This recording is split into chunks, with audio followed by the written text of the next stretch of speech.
Olá, tudo bem? Uma boa noite, bom dia, boa tarde, enfim. Eu não sei em que momento você está assistindo esse vídeo, mas seja muito bem-vindo. Se você não me conhece, meu nome é Eli Eber, sou professor de Química e leciono as disciplinas de Fundamentos de Química, Química de Alimentos e Boas Práticas de Laboratório. Se você é meu aluno, é muito bom estar com você novamente. Estamos passando por um momento diferente, não é mesmo? Você está aí na sua casa, eu estou aqui na minha casa, mas de forma alguma nós podemos parar. E é por isso que nós estamos nos reinventando. Gravei esse vídeo para que você faça bom uso. Se você é meu aluno ou não, faça bom uso desse vídeo. Assista quantas vezes você quiser, dê play, pause, faça anotações, tire suas dúvidas no momento apropriado, no chat, ou se você quiser deixar aqui embaixo nos comentários, fique à vontade. Mas nós não podemos parar e esse momento vai passar, não é mesmo? Então vamos lá. A aula de hoje é sobre densidade. Então, gostaria que você começasse a tomar nota a respeito das coisas que nós vamos conversar aqui, certo?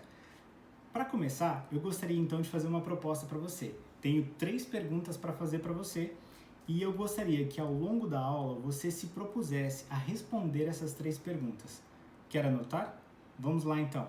Primeira pergunta: o que é a densidade? É preciso que você saiba definir a densidade, teoricamente. Tudo bem? Em segundo lugar, a segunda pergunta é: qual é a relação ou qual é a definição matemática da densidade? Isso inclui saber quais são as unidades que nós usamos para definir a densidade, ok? E terceira pergunta é: como em um laboratório químico é possível determinar a densidade? 3 perguntas então, vou colocar na tela para gente. Primeira, o que é a densidade? Segunda, qual é a definição matemática de densidade? E terceira, como em um laboratório químico é possível determinar a densidade. Tudo bem? Vamos lá? Para introduzir então o assunto de densidade, eu vou contar uma história para vocês. Conta-se que Hieral, um rei tirano de Siracusa, havia encomendado uma coroa de ouro, mas para saber se de fato aquela coroa havia sido feita de ouro, ele encomendou e confiou o problema a Arquimedes. Arquimedes então tinha um objetivo: responder ao rei se a coroa de fato havia sido feita de ouro ou se o ourives havia de alguma forma fraudado a confecção da coroa. O que Arquimedes fez? Ele pegou então um recipiente com água e a massa equivalente em ouro da coroa e colocou essa massa dentro desse recipiente. Anotou então o volume deslocado por essa massa e na sequência colocou a coroa do rei e percebeu que o volume deslocado era diferente. Arquimedes então conseguiu responder, a partir desse experimento simples, ele conseguiu responder ao rei que a coroa não havia sido feita única e exclusivamente de ouro, ela havia sido adulterada. Baseado então na relação massa-volume, Arquimedes conseguiu responder ao rei.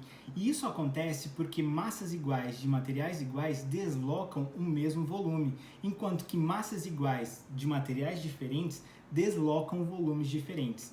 Simples, não é mesmo? Você deve estar se perguntando, como assim? Por que isso ocorre? Bom, isso ocorre porque as partículas que formam cada material assumem um arranjo especial. Então, materiais que são iguais possuem o mesmo arranjo, logo, a mesma relação massa-volume, enquanto que materiais que são diferentes possuem arranjos diferentes, logo, uma relação massa-volume diferente. Tendo isso em mente, já é possível nós começarmos a desenhar a resposta para uma das perguntas feitas no início da aula, que é a seguinte: o que é a densidade? É uma relação que envolve massa e volume, sendo que massas iguais de materiais iguais deslocam o mesmo volume, logo possuem a mesma densidade, enquanto que massas iguais, mas de materiais diferentes, deslocam volumes diferentes, logo possuem densidades diferentes. Matematicamente, é possível escrever que a densidade é uma razão. Lembrem-se, toda vez que eu falo razão, eu estou me referindo a uma operação de divisão. Densidade, então, é uma razão entre massa e volume. Vamos escrever? Densidade é massa por volume. Tudo bem? E quais são as unidades que nós costumamos expressar a densidade? Se nós pensarmos em massa, nós vamos nos lembrar da unidade de quilograma. E se nós pensarmos em volume, nós podemos nos lembrar da unidade de litros. Ou seja, nós podemos expressar a densidade em quilograma por litro. Outra unidade que nós podemos utilizar para expressar a densidade é grama por centímetro cúbico. Grama, unidade referente à massa, enquanto que centímetro cúbico é uma unidade referente a volume, tudo bem? Eu espero que até esse ponto do vídeo você já seja capaz de responder a primeira e a segunda pergunta. Outro ponto importante que você precisa saber é que a densidade é uma propriedade física. Mas o que vem a ser uma propriedade física? Uma propriedade física de uma substância é uma característica que nós podemos observar ou medir sem afetar a identidade dessa substância. Então a densidade é sim uma propriedade física. Ela é a relação entre massa e volume e ela pode ser expressa matematicamente a partir dessa equação que nós já discutimos. E por fim, como que nós podemos determinar a densidade em um laboratório químico? Se eu pensar em um sólido, eu posso utilizar uma balança e uma proveta, por exemplo. Com a balança, eu vou anotar a massa do meu material. E com a proveta, eu vou, de forma semelhante ao que fez Arquimedes, anotar o deslocamento de volume. Com a massa e com o volume, eu consigo definir a densidade do meu material. Então, eu consigo determinar a densidade de um sólido utilizando uma balança e uma proveta. Se você não sabe o que é uma balança, vou colocar aqui na tela a foto de uma balança e também a foto de uma proveta. Uma outra forma de definir a densidade é utilizando um piquinômetro. O que vem a ser um piquinômetro? Se você nunca viu um piquinômetro, eu vou colocar foto agora na tela de um piquinômetro para que você saiba como ele é. Ele é um vaso de volume definido, uma vidraria volumétrica, portanto, que não pode ser aquecida, porque senão ela perde a calibração, que contém um volume específico. Você pode ter piquinômetros de 25 ml, de 50 ml, 100 ml, enfim, vários volumes, mas ele é um volume único e ele é um volume definido, tudo bem? Eu vou utilizar então um piquinômetro e novamente uma balança. Usando um piquinômetro, como é possível definir a densidade de um líquido? Utilizando o piquinômetro, eu vou proceder da seguinte forma: sem tocar com as mãos, para que eu não suje e não contamine o piquinômetro, usando um papel, por exemplo, para segurar o piquinômetro, eu vou pesar esse frasco vazio, tudo bem? Eu então acrescento o líquido e peso novamente o vaso mais o líquido que nele está contido.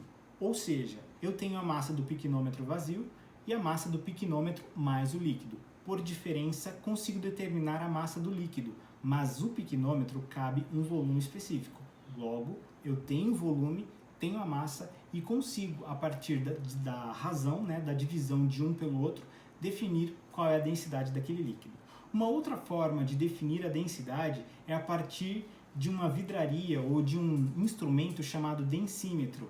Ele é um frasco, uma ampola de vidro que contém bolinhas de metal em uma das extremidades e ele contém também uma escala que me dá a leitura direta de qual é a densidade daquele líquido. Tudo bem? Já sabemos então o que é densidade, já sabemos como é a definição ou qual é a definição matemática de densidade e sabemos três formas diferentes de definir a densidade ou determinar a densidade em um laboratório químico.